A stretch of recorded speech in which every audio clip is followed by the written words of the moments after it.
Many people still hang on to the outdated belief that owning a family home is the pinnacle of financial success. I used to believe that myself until I started reading Robert Kiyosaki.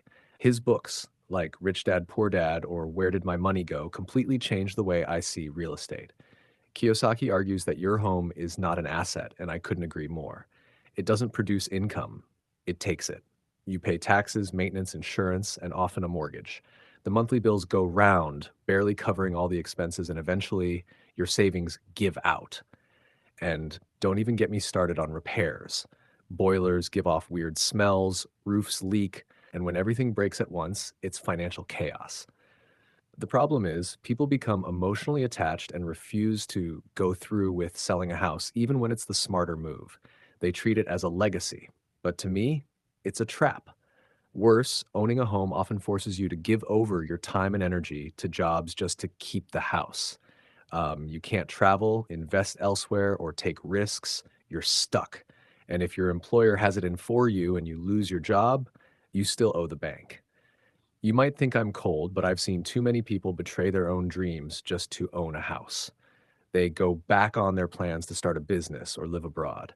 Their so called asset ends up giving away how insecure and financially trapped they really are.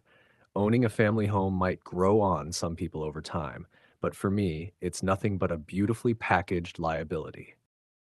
I understand John's skepticism. He makes some good financial points. But a family home isn't just about numbers on a spreadsheet. It's about belonging, identity, and emotional security. The house I bought 5 years ago has truly grown on me. At first I was hesitant, but now I can't imagine living anywhere else. Yes, there are costs involved. And yes, sometimes the pipes creak and the heating system gives off a musty smell. But so what? That's part of the charm.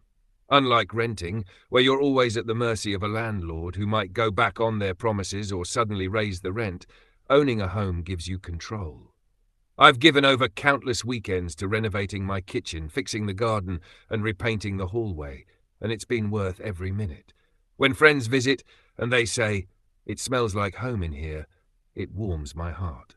Sure, it's not a liquid asset, and yes, I had to go through with a tough mortgage approval process, but it taught me responsibility. Even when I thought I couldn't do it, I found a way. I didn't give out, and now I have a place that reflects who I am. You can't underestimate the cultural value of home ownership either. It's a rite of passage in many societies. My parents hung on to their home for decades, and it became the soul of our family.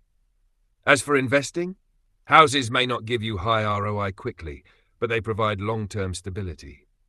And when my kids run barefoot across our garden, laughing, I know I didn't just buy a house, I built a home. A house can't give away your bank balance, but it sure can reveal your values.